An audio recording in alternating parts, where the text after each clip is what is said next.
सवाल हमने भी उठाया था सेंट्रल विस्टा प्रोजेक्ट के बारे में कि देश की आर्थिक स्थिति खराब है, फिर भी लाखों करोड़ों रुपया, सैकड़ों करोड़ रुपया खर्चा करके जिस तरह से प्रोजेक्ट को सिर्फ प्रधानमंत्री की इच्छा के लिए बनाया, क्या उसकी जरूरत थी? आज जो देश की संसद की इमारत है, पार्लियामेंट हाउस है, वो और 100 साल चल सकती है। इस देश में जो इमारत है उससे भी पुरानी इमारतें इटाली में, ब्रिटेन में, फ्रांस में है, वो अब तक चल रही है। तो हमको इतनी क्या जरूरत पड़ी?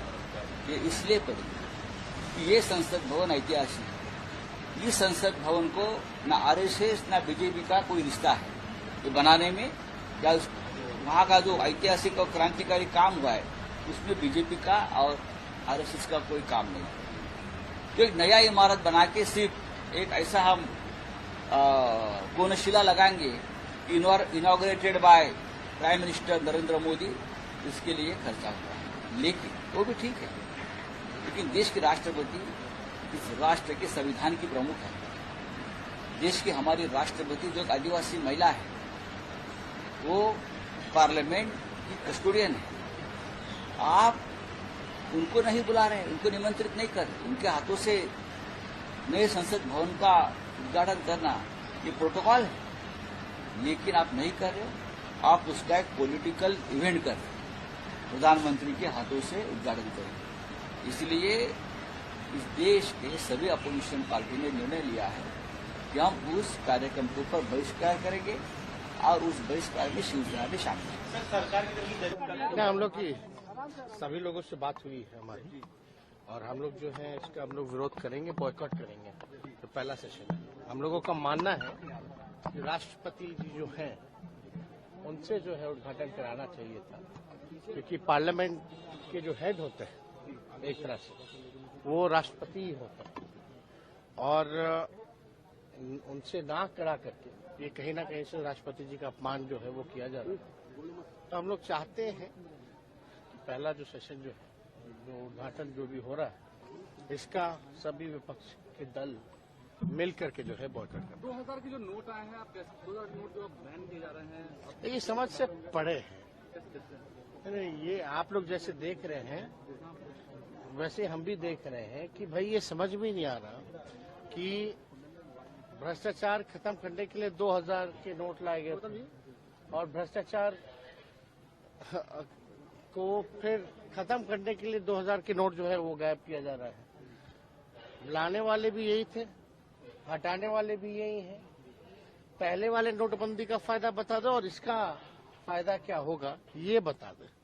लेकिन कोई लॉजिक नहीं है, लॉजिकल बातें हैं, इसलिए ये सारी चीजें खाली अब क्या फायदा है नहीं है।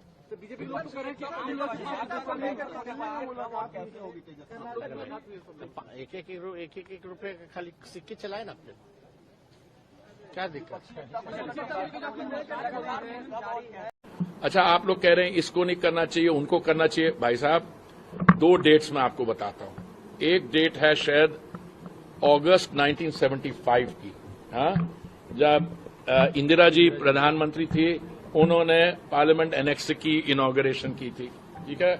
दूसरी डेट है जहां तक मुझे याद आता है 87 की, 15 अगस्त 87 में राजीव जी जब प्रधानमंत्री थे उन्होंने पार्लियामेंट लाइब्रेरी की। तो आप मेरे को ये बताइए, आपको अगर संविधान के कॉन्स्टिट्यूशन के आर्टिकल पढ़ने आते भी नहीं, इन्होंने 2-3 आर्टिकल गलत कोट किए है। जब मैंने उनको बोला, मैंने कहा एक 1 आर्टिकल डील्स विद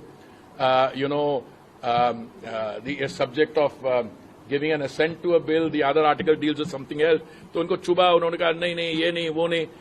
ये होमवर्क करते नहीं अपना। अपने समय में जो देखिए हेड ऑफ स्टेट और हेड ऑफ गवर्नमेंट में देयर इज अ डिफरेंस। अगर आपके हेड ऑफ गवर्नमेंट इनॉग्रेट कर सकते हैं पार्लियामेंट की एनेक्सी को और लाइब्रेरी को, तो हम इस समय के हेड ऑफ गवर्नमेंट क्यों नहीं कर सकते? Simple is that. मुझे लगता है कि ये this was a very poor attempt at creating a diversion। हाँ जी, नहीं वो सोनिया जी की तो मतलब she is in their time she was higher than the head of state और हेड ऑफ गवर्नमेंट, वो तो उसकी उनकी अलग बात है।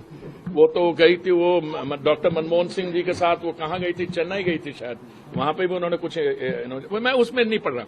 देखिए, मैं समझता हूं, मुझे तो इस मंत्रालय के साथ जुड़े हुए कोई 6 साल हो गए। मैं समझता हूं, मैं अब देख रहा हूं देश में कोई 600 ऐसे प्रोजेक्ट्स हैं जो इनके नेताओं के नाम पे हैं। हमारे यहां तो कुछ ऐसा नहीं होता। अगर हम बात करते हैं प्रधानमंत्री आवास योजना की, तो ये प्रधानमंत्री है, किसी एक व्यक्ति का नाम नहीं होता है। तो इसलिए ये है, तो ये पार्लियामेंट हो गया। कोई और प्रायोरिटी है आपके पास? Thank you. Thank you. तो मैं